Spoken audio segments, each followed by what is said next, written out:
آپ صلی اللہ علیہ وآلہ وسلم نے فرمایا، جس شخص میں یہ 3 باتیں ہوں گی وہ ایمان کا مزہ پا لے گا۔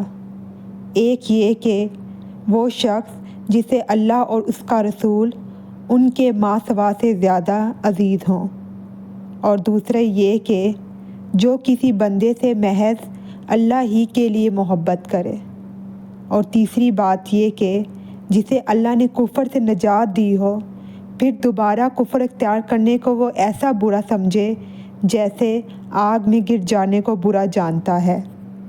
رسول اللہ صلی اللہ علیہ وآلہ وسلم سے دریافت کیا گیا کہ کون سا عمل سب سے افضل ہے؟